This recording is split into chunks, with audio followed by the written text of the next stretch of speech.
Hi there, this is Sifu Slim, and we have scheduled a discussion today about a very interesting topic and one that plagues our younger generation, and not just them. It can plague people all the way until the day that they walk off this planet. And it's the topic of boredom.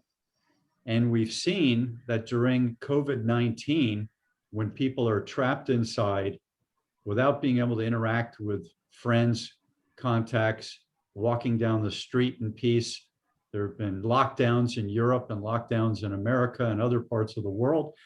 We've seen lots of problems associated with boredom. So I'm Sifu Slim at sifuslim.com, fitness, wellness, and life coach, an author and speaker. And I'm here today with Jim Dreaver through the net. And say hello, Jim. Hey, hello, everybody. Jim Dreaver is available at jdreaver.com, and he's offered to provide you, if you're interested, with a free book, which is in PDF form, which he'll email to you, and it's his book called Untriggerable. So you can imagine your emotions being triggered, your statements being triggered in a way that would be not using equanimity. This book could help you, and it does much more than that. So Jim's been gracious enough to offer that book. Anything you want to say about Untriggerable before we talk about boredom? Well, the essence of Untriggerable is self-knowing, true self-knowing, Sifu. And so we have to stop and look within to find out who we really are. As my teacher, Jean Klein, said to me many years ago, you're not your mind. You have a mind, but you're not your mind. You have an ego, but you're not your ego. You have thoughts, but you're not your thoughts. What are you? You're the luminous presence that is always here right now in this very moment. Our story, our ego comes and goes, but we're always here. That's the essence of the message of my book. So we'll take a look at your other book that you were gracious enough to provide to me. And End Your Story, Begin Your Life, Wake Up, Let Go, Live Free, Jim Dreaver, published a number of years ago. And so even this book is not you, correct? It's not me. What do you mean it's not me? Well, you just said our stories are not us. So Right. Tell me about this book. Is it you or is it not you? It's not me. It came through me, Sifu. It's my name is not really Jim Dreaver. I mean, I am Jim Dreaver, known as Jim Dreaver for the purposes of communication. I identify happily with that. I'm not really that. I'm this.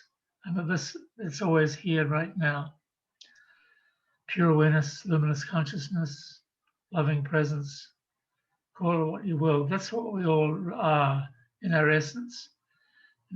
The journey of self-knowing is coming back to what we are essentially. What we are essentially is always this, here, now. So living in the present. And one of the things you've done in your books as an author and as a coach and as a leader of seminar groups, conferences, etc., is you teach us how to live in the presence. And do you teach us how to eliminate things? Tell me about the elimination part of it. It's not so much the process of eliminations, but rather seeing that we're not that. We're not anything that comes and goes. So we're not our thoughts, we're not our stories, we're not our name, because all these come and go. And we're not anything that comes and goes. This is the essential realization, to realize that, well, I'm not what comes and goes. I am what is always here right now in this very moment. There's only the present, right? You know, no matter what time it is, it's always now. So if I think historically of the topic of boredom, I might want to think of the opposite of boredom. So one of the opposites of boredom is fun, excitement, engagement, stimulation. Those are things that are maybe parts of the opposite of boredom. Does any of that historic thought process resonate with you, and is it useful in the way we think, or is there a better way to think about that? Well, it's a better way to think about it, in my view. And that's to see that boredom is the mind state. Boredom is the ego saying, I need something to stimulate me. I need something to attract my attention, to pull me in, I get excited about. The ego always wants excitement. But when we see that we're another ego, that we are this here now, and that's very liberating. Then we're no longer bored because we're always just intently interested in what's happening here right now.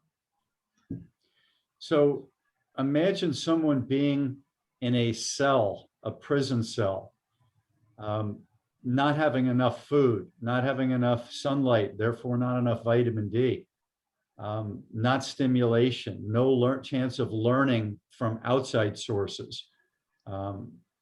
Very difficult way to live. But I'm guessing that with your state of mind or teaching, there's a way to handle that. And if there is, perhaps you could describe how you might coach someone, or if you were yourself were in a prison cell, what are some of the things that you would do to stimulate mind, body, and spirit, and to allow your thought process to take us to the awareness and to the light that you speak of in your books and coaching? Good question, Sifu. Thank you. So the prison situation is one that I've looked at many times. Of course, several famous people, well-known people, were in prison, like Nelson Mandela, Mahatma Gandhi, and they had a sense of purpose. They committed a mission they had to fulfill.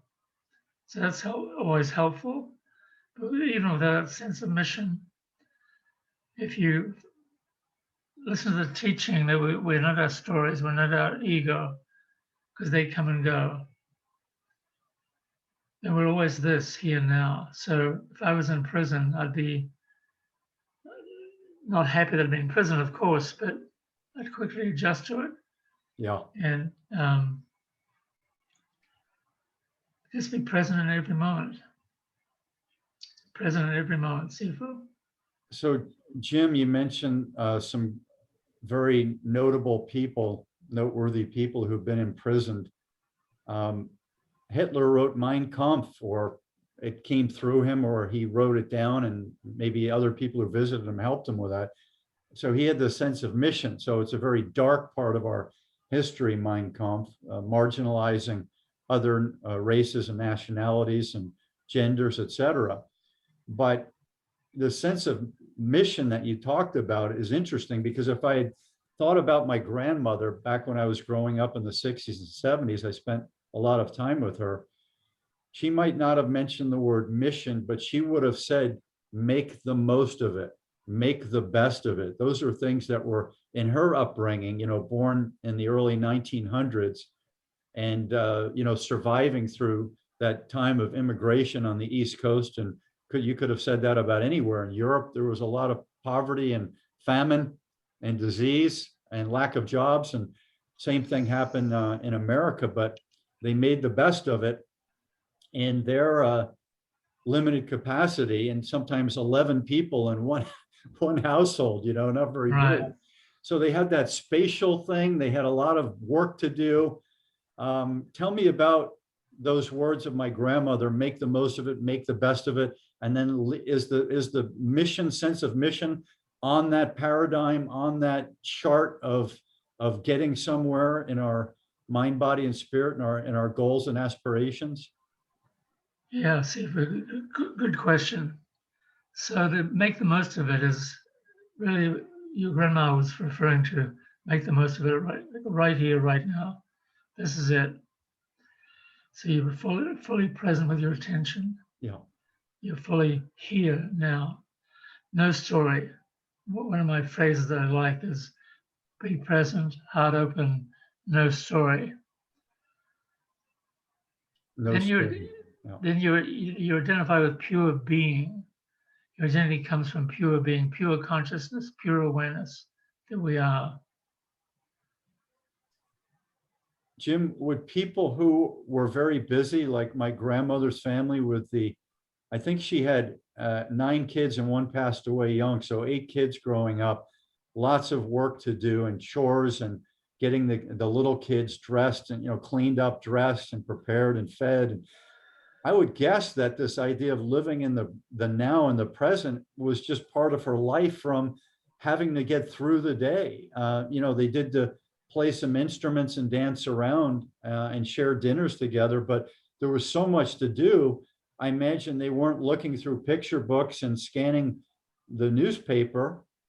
We scan the internet quite a bit in the modern era, but we're going to conferences and workshops that you lead, perhaps because we're not as busy in terms of getting us out of the mind and those thoughts and stories and worries, but we actually have to get things done to make it through the day with those arduous tasks and many kids, and then the lack of good income. So sometimes they had to work 6 or 7 days a week, long days. So there wasn't time to sit back and worry as much as people perhaps in the modern era are doing. Jim, does that make any sense? Makes total sense, Sifu. And yes, the situation has changed now. Usually when we get married and have 1 or 2 kids, that's it. And so we have more time on our hands, more time for self-exploration, for self-discovery, for self-liberation. And so my day is I usually deal with clients in the morning, students on Zoom or Skype. And then in the afternoon, I'll go for a walk, usually by the beach. Of course, I'm injured now, so I'm recovering from my injury. So I don't walk as far as the beach, but I'm just present with the beauty of the moment, you might say. Present with the beauty of the moment, breathing, being one with the moment. So if you didn't have stimulation and need to be present in terms of helping your clients out when they connect with you on Zoom or at your conferences, what would you do in terms of activity to keep your mind in the present and keep your mission moving forward? Well, of course, exercise is very important, and diet. But in terms of my mind, I've already woken up. I've woken up to the truth of my mind, which is that I'm not my mind. I've seen that truth. I'm pure awareness, pure consciousness, here, right now. So once you've seen that, it's over. Once you've seen that what you are fundamentally is pure consciousness, you can't unsee it. You can't unsee it. That's one of the most powerful things I think you've ever shared with me. You can't unsee it once you've seen it. You've seen the light, and now you can't unsee it. Right. Now we're still human. We still have an ego. So we get caught in, my teacher called them residues of old ego habits. And occasionally a residue arises in me. I quickly see it and come back to now. I may get caught up in an old ego story, a memory, but I quickly see that and I realize, wow, I was caught up in an old story there. Like the very seeing brings me back to this moment now, right here, right now. So, Jim, I'm going to mention the word preparation. I am a big preparer. I love doing stuff, but I would say that rather than just doing it and winging it, I am a very prepared person. I take the time, I think about it, and I prepare for it. Like I did jujitsu this morning. Before that, I did foam rolling and tennis ball rolling in my room. I did stretches. Then I went to a park and I did acupressure with a long staff.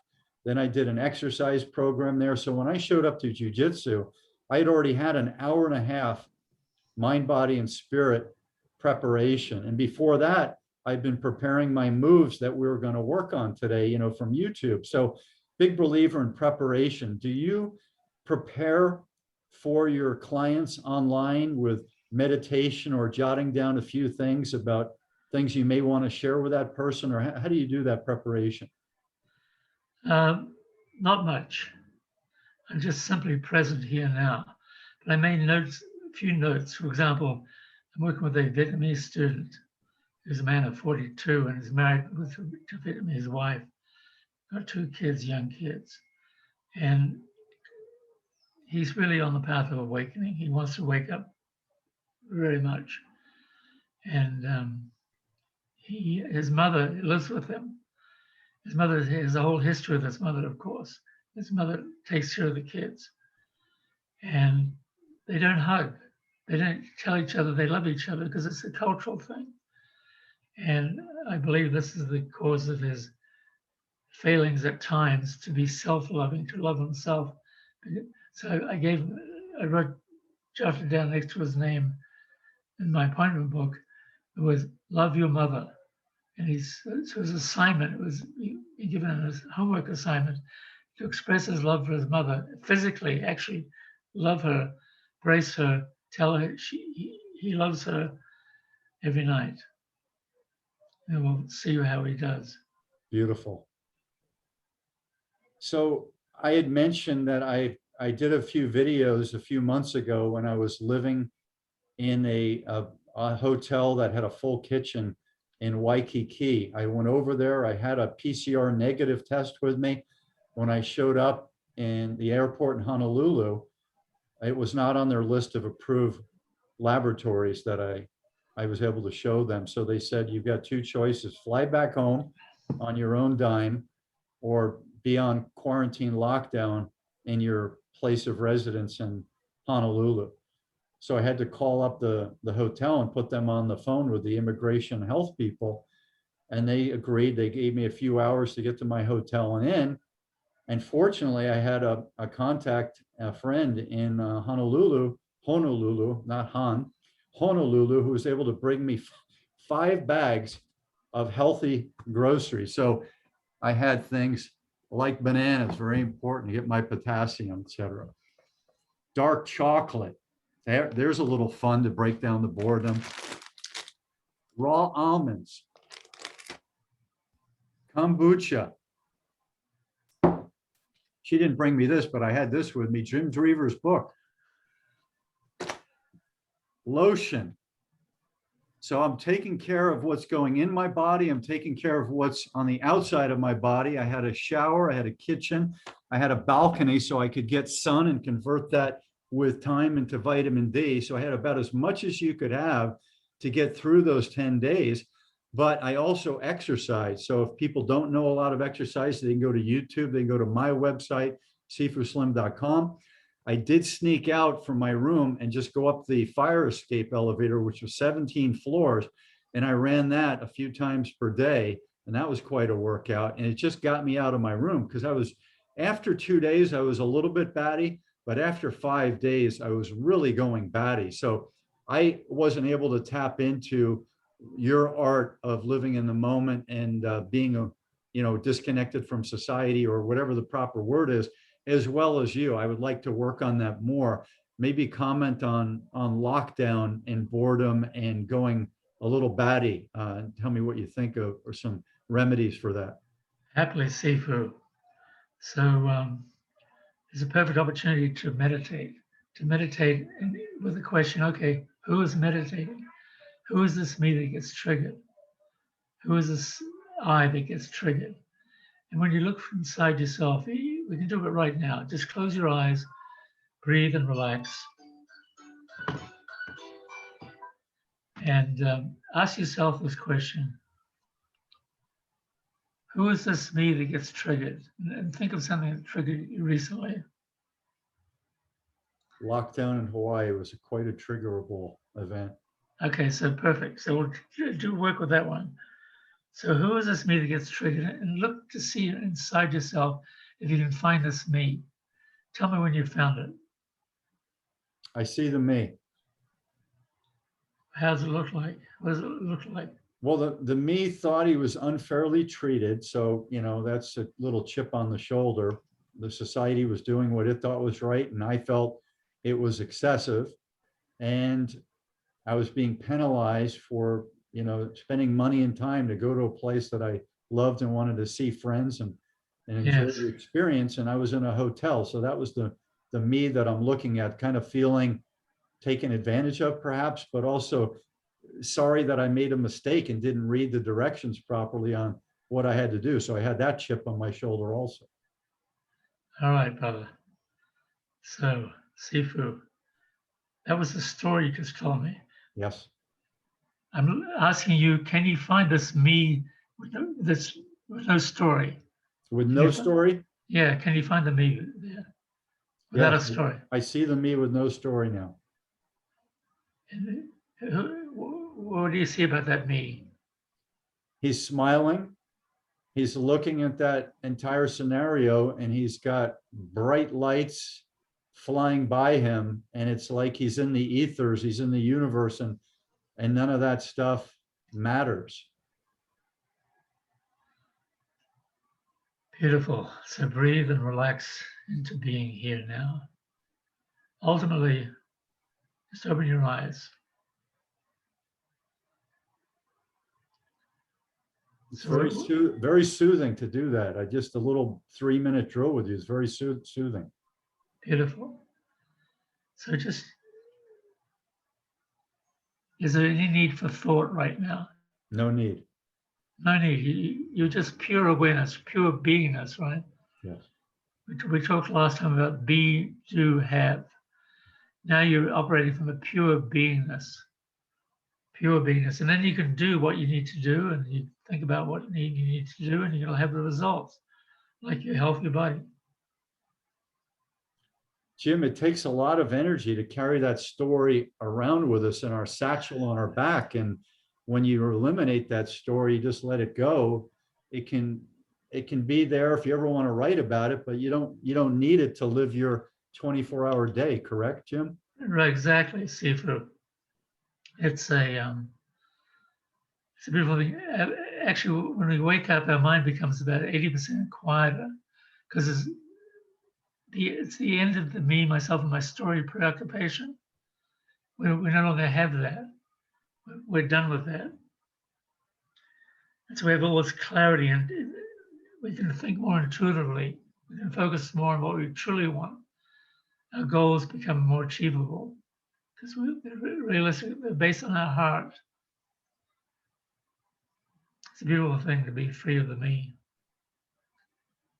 So I didn't have the art or the capacity to do what you just did right now with me for my YouTube audience. So I did a couple of videos on my normal thing is bringing in mind, body, and spirit health in my normal way, which is living a healthful lifestyle and being busy. So I had my computer with me and I got into my work and my coaching online, et cetera. And so I was able to do all of those things, but I was still going batty.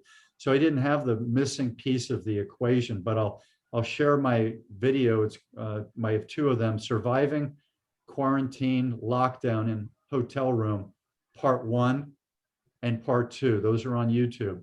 Now, part 3, Jim, what would you advise me in 3 or 4 steps to hit as bullet points for surviving lockdown according to the art of living in the present, according to your teachers and to you, Jim? I'd advise you just wait maybe a little bit on that one. Okay. And live it more, like live it more deeply. Be in this moment, really present, super present in this moment now. You've got youth on your side, so you're still a relatively young man from where I stand. So just more embodiment of the truth that I'm not my story. My God, I'm not my story. I have a story, but I'm not my story. By the way, the more you awake and free you become, the better storyteller you are. You become a better storyteller because you That's why you were able to write this book. And I told you it had a lot of artful writing in it. And that's you're telling a better story because you're in that zone. Exactly. So boredom is an interesting word. I looked it up before our conversation today, and we all know the word drilling and boring, B-O-R-E or B-O-R-I-N-G, and that's the origin of the word boredom. And I think part of what it was is if you drill with a bore into parts of your mind, body, and spirit, and you remove the essence that you need to be engaged in life in a like a proactive way and to get things done and not mess yourself up and assist other people, all those things we think are admirable qualities and admirable pieces of our daily efforts. If you bore in there and you remove them, well, you're out of it. Now you've got perhaps apathy, you've got fatigue, you've got non-engagement, you've got disinterest, all of these things that because that hole that you bored in has allowed that stuff to drain out, that essence. So interesting word, boredom. Have you been bored in the last few years? And if so, how did you reinvigorate the things that you wanted to reinvigorate? Good question, Sifu.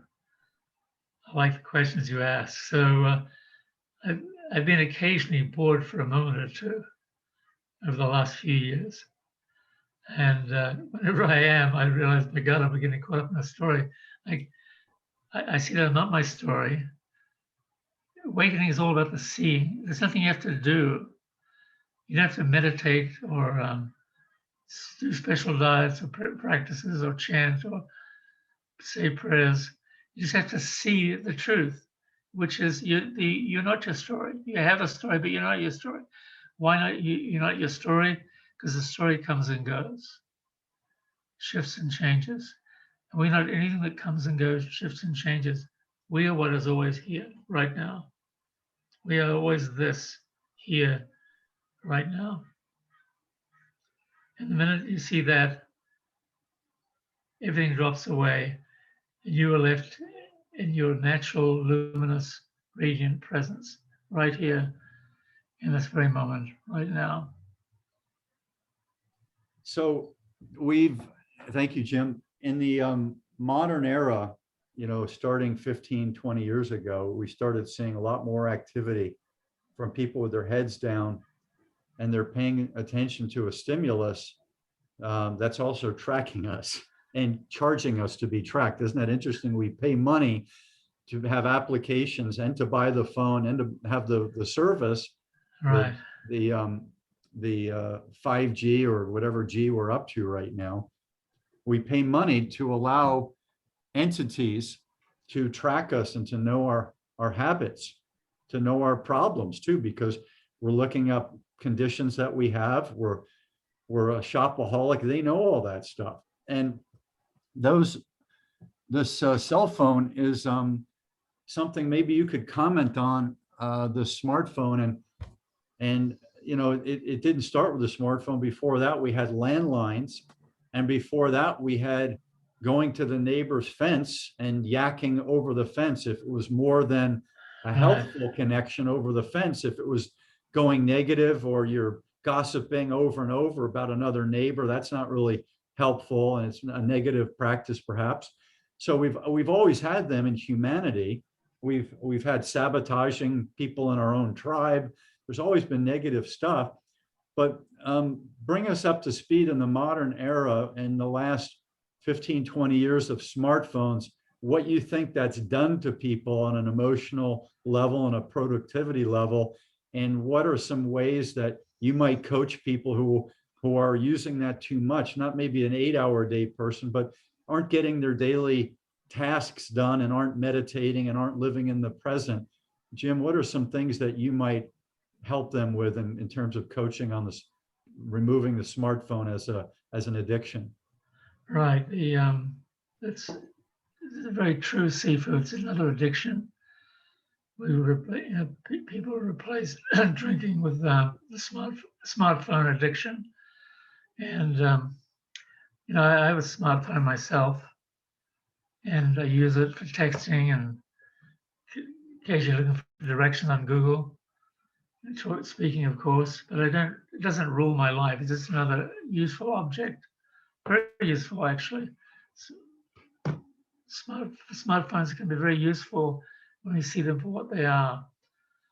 But I know that young people are getting more addicted to more suicides, more deep depression. It's terrible, really, what's going on. And so I coach people to see that the smartphone is like a tool, like any other tool, to be used for when it's needed and to not be used when it's not needed. Let's take a look at another tool, a hammer. We have a job, we use the hammer during that job. Carpenter uses it periodically throughout the day, but we don't take that on our lunch break and look at the hammer and hold the hammer up and examine it. But that's what people do in the rat race or in modern life.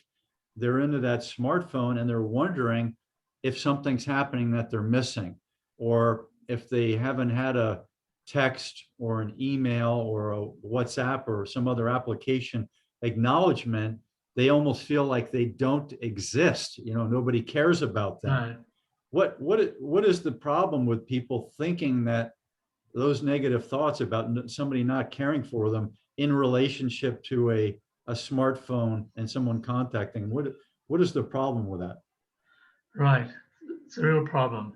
So the thing is, you've got to understand the ego. The ego rules us. The I thought rules us until we realize we're not it.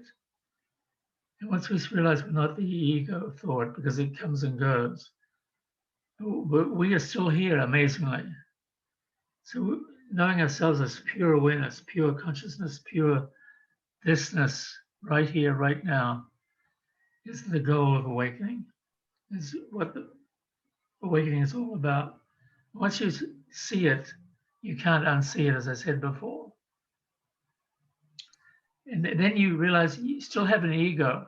I love the Zen saying, after enlightenment, nothing changes, yet everything is somehow different. Nothing changed in the sense that our circumstances are still the same. Economically, you know, relationship-wise, still the same, but now we see that there's something different, is that we see that we're not a story. We're not this I that we thought we were.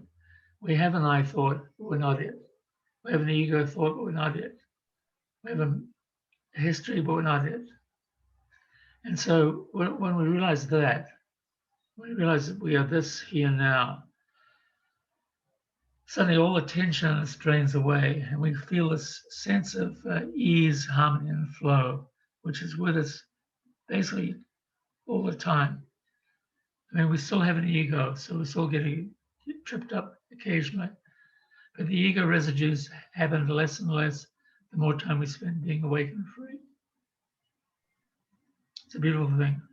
That's impressive. I wrote down a definition. Maybe you can listen to it, Jim, and tell me what you think. I wrote this one before I looked up the definition with the boring and the drilling this morning, the word origin. So I wrote a state in which you are not propelled forward with drive, passion, stimulation, and some sense of accomplishment. Tell me what you think about that definition.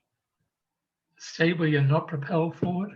You're not propelled forward with drive, passion, stimulation, and some sense of accomplishment. Where are you then? That's a very good question. Where are you? You are bored.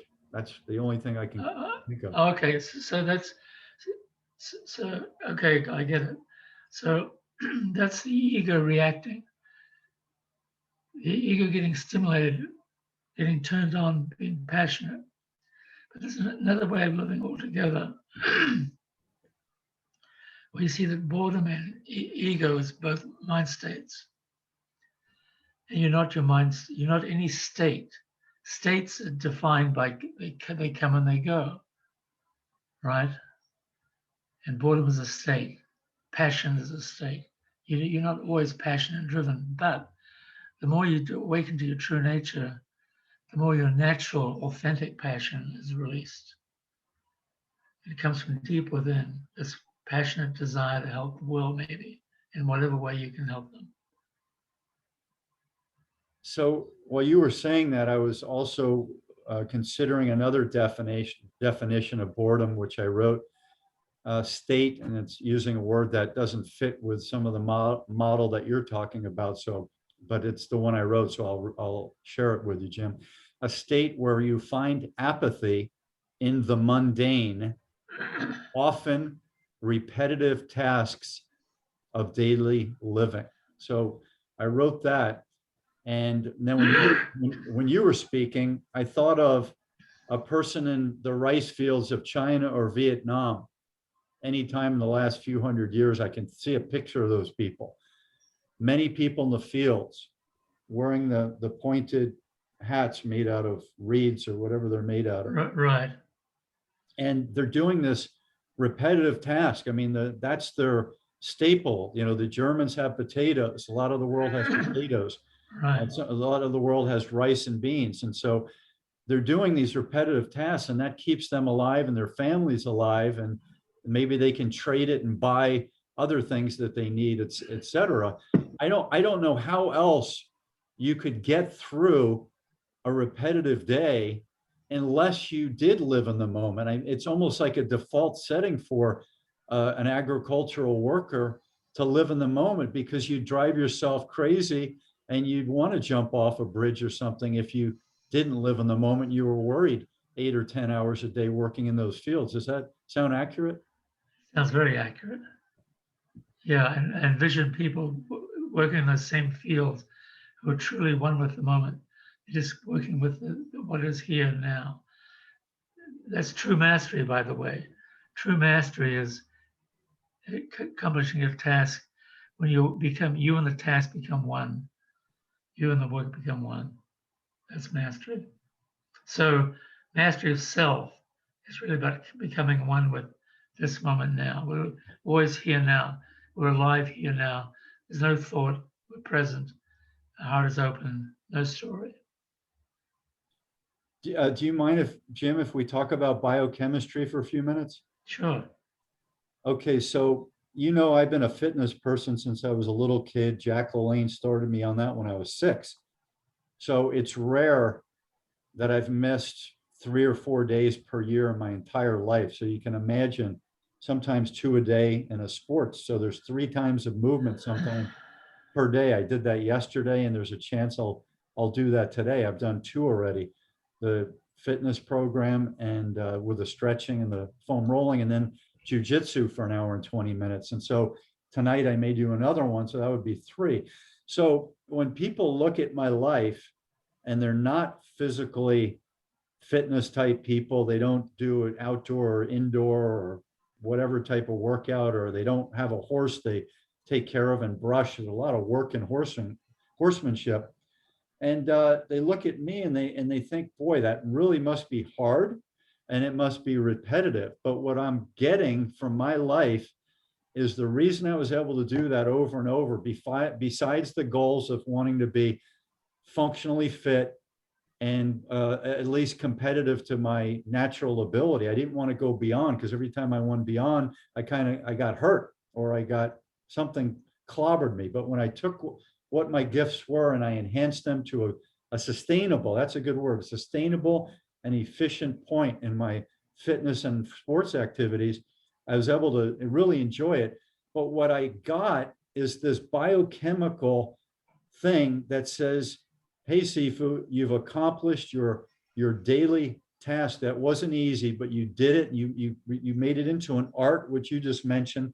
And then for the rest of the day, that biochemical thing made me satiated and happy, took me out of boredom. So the repetitive exercise of doing it every day, it didn't get boring. My body felt good. My posture improved. And I was open-minded and open-hearted, and I was fun and lively for people to be around. Whereas my normal self, without doing that, is melancholic, sensitive, seeing the harshness of life. But because I did that mind, body, spirit thing, I got to some point that was lovely. But like you've talked about the meditation, if I don't do it every day, I become less effective. And then I would start not being able to live in the present and not allowing that biochemical and that physical high to to give me that lift that would carry me through the day. So maybe if you can talk about, you were a chiropractor and you treated a lot of people, and maybe talk about the biochemistry that's involved in chiropractor and keeping everything in the nerves flowing, and then the physical side of life and what that biochemical thing does to us. Yeah, Sifu, thank you. That's another good question. The obviously this physical is important. I pay attention to my health, physical health, by diet and through exercise, and to take my daily walk twice daily. Of course, I don't do the intensity of the exercise you do. But ultimately, awakening, the true healing is all about seeing. It's all about seeing that we're not our story. So we come back to that. So whether you're 58 like you are, or 74, almost 75 like I am, obviously there's a different level of activity. But the real biochemical ease is when we see that we're not our story.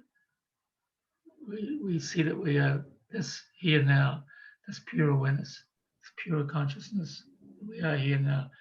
When we channel that, then we're channeling the universe. We are literally one with the universe.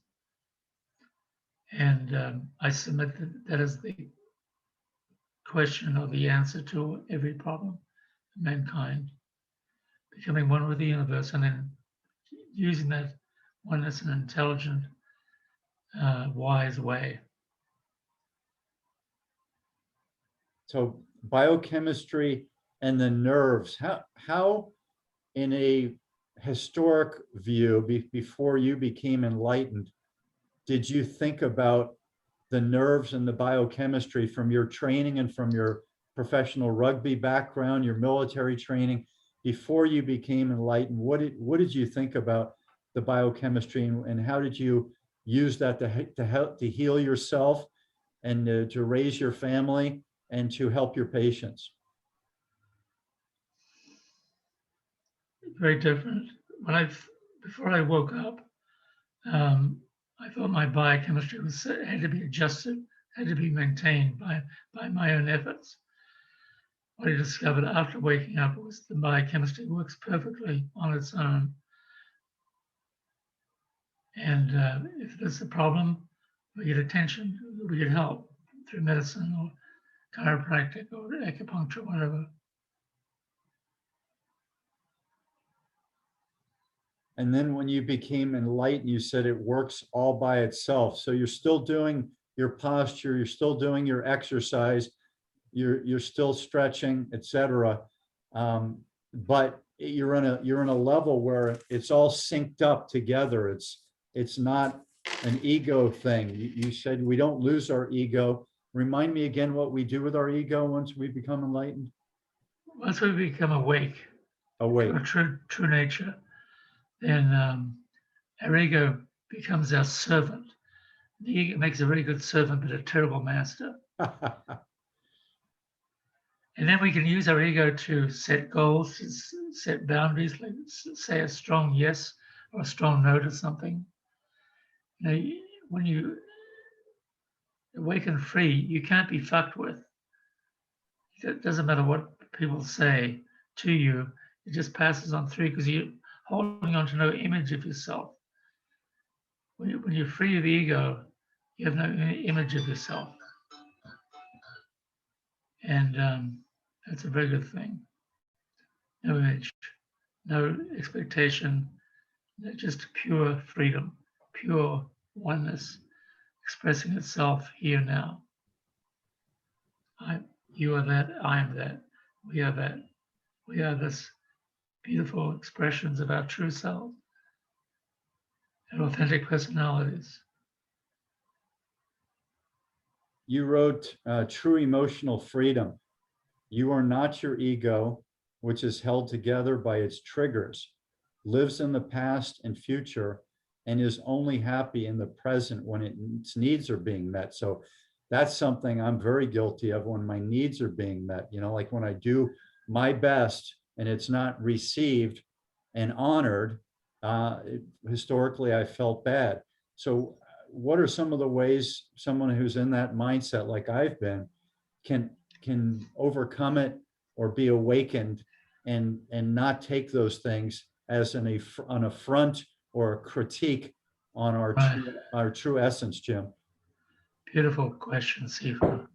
And the answer is very simple. Just forgive yourself.